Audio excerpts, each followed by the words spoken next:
এভাবে রসমালাই বানালে আর ভুল হবে না, ভেঙে যাবে না, গলে যাবে না, শক্ত হবে না, আর স্বাদেও হবে মিষ্টির দোকানের থেকে সেরা। নরম তুলতুলে রসমালাই মুখে দিলে মিলিয়ে যাবে। রসমালাই বানানোর জন্য প্রথমে আমি 1 কাপ জল নিচ্ছি আর দিয়ে দিচ্ছি হাফ কাপ গুঁড়ো দুধ। দুধটা অবশ্যই হালকা গরম জলের মধ্যে দেবেন, তাহলে খুব ভালোভাবে মিশে যাবে। ফুটন্ত গরম জলের মধ্যে দুধ মেশাবেন না, তাহলে কিন্তু গুঁড়ো দুধ ছানা কেটে যেতে পারে। দুধটা ভালোভাবে মিশিয়ে নিয়েছি। এবার দিয়ে দিচ্ছি হাফ কাপ চিনি, আর চিনিটা দিয়ে ভালো করে মিশিয়ে নিতে হবে।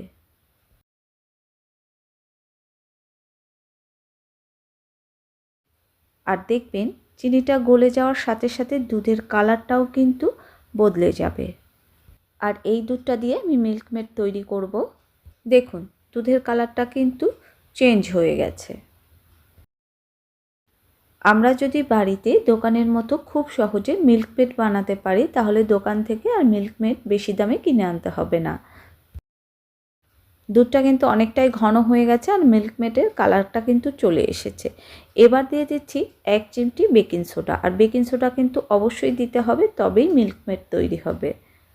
মানে খুবই অল্প পরিমাণে বেকিং সোডা দিতে হবে। আর বেকিং সোডা দেওয়ার পর নেড়েচেড়ে ভালো করে মিশিয়ে নিতে হবে। আর বেকিং সোডা দেওয়ার পর বেশিক্ষণ কিন্তু আর আমি জাল দেব না। আমি কিন্তু গ্যাসটা বন্ধ করে দিয়েছি। গ্যাসটা বন্ধ করে দেওয়ার পরেও কিন্তু নেড়ে নেড়ে মিল্কমেডটা ঠান্ডা করে নিতে হবে। আর এইভাবে যদি রসমালাই তৈরি করে খান, দোকানের মিষ্টিও ফেল হয়ে যাবে।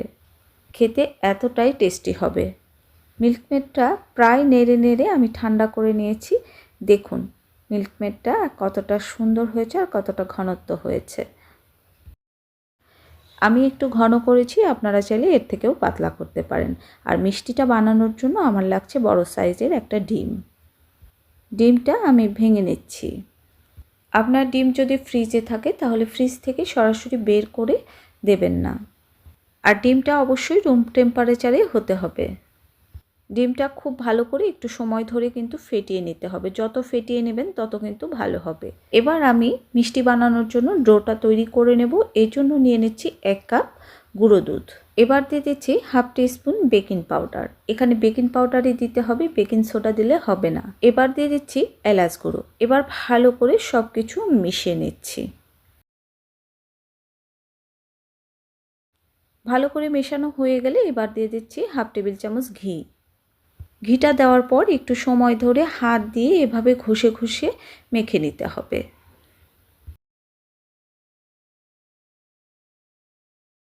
এভাবে ঘষে ঘষে মেখে নিলে মিষ্টিগুলো দোকানের মিষ্টির মতো হবে, ছানার মিষ্টির মতো হবে। কেউ খেয়ে বুঝতেই পারবে না এই মিষ্টি ছানার মিষ্টি না। মাখতে মাখতে মিশ্রণটা একটা সময় এমন দানা দানা হয়ে যাবে। যখন এরকম দানা দানা হয়ে যাবে তখন বুঝবেন মিশ্রণটা মাখা হয়ে গেছে। আরও একভাবে বুঝতে পারবেন, যখন দেখবেন মুঠো করলে মুঠো হচ্ছে, আবার চাপ দিলে ঝরঝর করে ভেঙে যাচ্ছে, তখন বুঝবেন মিশ্রণটা খুব ভালোভাবে মাখা হয়ে গেছে। আমার মিশ্রণটা মাখা হয়ে গেছে। এবার গুলে রাখা ডিমটা আমি অল্প অল্প করে দিয়ে ডোটা তৈরি করে নেব। তবে 1 কাপ দুধে একটা বড় সাইজের ডিমই প্রয়োজন হয়। আমার ডিম পুরোটাই লেগেছে। আপনারা অল্প অল্প ডিমের গোলা মিশিয়ে এভাবে আঠালো একটা ডো তৈরি করে নেবেন। এরকম আঠালো ডো দেখে ভয় পাওয়ার কোনো কারণ নেই, কারণ একটু সময় রেস্টে রেখে দিলে ডোটা মিষ্টি বানানোর জন্য সেট হয়ে যাবে। আমি ডোটা ঢাকা দিয়ে রেখে দিচ্ছি। এবার দুধের শিরাটা আমি তৈরি করে নেব। আমি 1 কাপ লিকুইড দুধ দিচ্ছি আর 2 কাপ দিচ্ছি জল। এবার দিয়ে দিচ্ছি 3 টেবিল চামচ গুঁড়ো দুধ। আমি এখানে বেশি দুধ দেব না, কারণ আমি এখানে মিল্কমেড ব্যবহার করব। দুধটা এমনিতেই পরে ঘন হয়ে যাবে। দুধটা ভালো করে মেশানো হয়ে গেছে। এদিকে আমার ডোটাও সেট হয়ে গেছে। এবার হাতে একটু সামান্য ঘি মেখে নিচ্ছি। অবশ্যই ঘিটা মেখে নিতে হবে। ঘি মেখে না নিলে মিষ্টি বানাতে অসুবিধা হবে, হাতে লেগে যাবে, বানাতেই পারবেন না। এবার অল্প একটু ডো নিয়ে আমি গোল বল করে নিচ্ছি। আমি গোল গোল শেপ দিচ্ছি, আপনারা চাইলে লম্বা শেপেও তৈরি করে নিতে পারেন। আপনারা তো রসমালাই শেপ সবাই দিতে পারেন। এই তো একটা রসমালাইয়ের বল আমার তৈরি হয়ে গেল। আপনাদের সুবিধার্থে আমি আরও একটা তৈরি করে দেখাচ্ছি। আর রসমালাইয়ের বলগুলো কিন্তু অবশ্যই খুব মসৃণ করে করতে হবে, কোনো যেন ফাটল না থাকে। ফাটল যদি থাকে তাহলে সেখান থেকে কিন্তু ফেটে যাবে। তাই খুব ভালো করে বলগুলো তৈরি করে নিতে হবে। বলগুলো একটু ছোট করে বানাবেন, কারণ দুধের শিরাতে যখন বলগুলো কুক করা হবে তখন কিন্তু ফুলে দ্বিগুণ হয়ে যাবে। এভাবে আমি সবগুলো রসমালাই বানিয়ে নিয়েছি। এদিকে দুধটা কিন্তু ফুটে উঠেছে। এবার রসমালাইয়ের বলগুলো আমি ছেড়ে দেব। আমার রেসিপিগুলো আপনাদের যদি ভালো লাগে তাহলে অবশ্যই লাইক, কমেন্ট, ফ্রেন্ডস অ্যান্ড ফ্যামিলির সাথে শেয়ার করবেন। খুব বেশি ভালো লাগলে চ্যানেলটা সাবস্ক্রাইব করতে ভুলবেন না। আর আমার এই রেসিপিগুলো আপনারা ফেসবুক পেজ সুইট কুইন চন্দ্রিমাতে দেখতে পাবেন। মিষ্টির বলগুলো দেওয়ার পর আমি ঢাকা দিয়ে কুক করে নেব। এই সময় মিষ্টিগুলো অনেক নরম, নেড়ে দেওয়ার কোনো প্রয়োজন নাই। মিষ্টিগুলো ভেসে উঠবে, একা একাই ঘুরবে। সব মিষ্টিগুলো কিন্তু ভেসে উঠেছে, মিষ্টিগুলো কিন্তু আরও ফুলবে। আমি হালকা হাতে মিষ্টিগুলো নেড়ে দিচ্ছি। মিষ্টিগুলো এভাবে ঢাকা দিয়ে কিন্তু কুক করতে হবে। যখন ফেনাটা উপরে উঠে আসবে তখন ঢাকনাটা আবার খুলে দিতে হবে বা আবার ঢাকনাটা দিয়ে দিতে হবে। আর দেখুন মিষ্টিগুলো কিন্তু একা একাই কুক হচ্ছে, ঘুরে যাচ্ছে।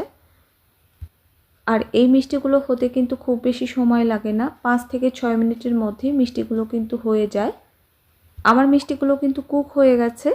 এবার আমি মিল্ক মেডটা দিয়ে দেব, আগে থেকে তৈরি করে রেখেছিলাম। দেখুন মিল্ক মেডটা কিন্তু অনেকটা ঘন হয়ে গেছে ঠান্ডা হওয়ার পর। আর এভাবে যদি আপনি রসমালাই তৈরি করেন তাহলে স্বাদে হবে সেরা। আপনারা চাইলে মিল্ক মেডের পরিবর্তে আপনারা এখানে চিনিটাও ব্যবহার করতে পারেন। আর মিষ্টিটা অবশ্যই আপনারা আপনাদের স্বাদ মতো দেবেন। আর রসমালাইগুলো দেখুন কতটা রসালো হয়েছে, নরম তুলতুলে হয়েছে, দেখে নিশ্চয়ই বুঝতে পারছেন। আর রসমালাইগুলো দেখতে একদম গোল গোল হয়েছে। আমার রসমালাই তৈরি হয়ে গেছে। এবার আমি রসমালাইটা ঢাকা দিয়ে রেখে দেব সারা রাত। আর রসমালাইয়ের দুধটা কিন্তু আমি অনেকটাই ঘন করে নিয়েছি, এর থেকে আর বেশি ঘন করব না।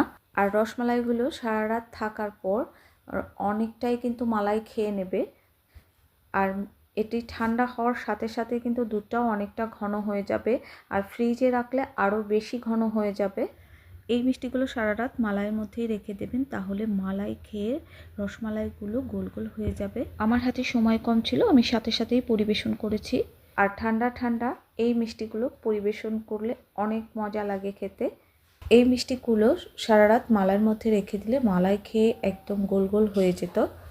আমার হাতে সময় কম ছিল তাই আমি সাথে সাথে পরিবেশন করে দেখাচ্ছি। এই অবস্থায় মিষ্টিগুলো অনেক নরম। একটা মিষ্টি আমি কেটে দেখাচ্ছি কতটা নরম তুলতুলে রসালো হয়েছে। সবাই সুস্থ থাকুন।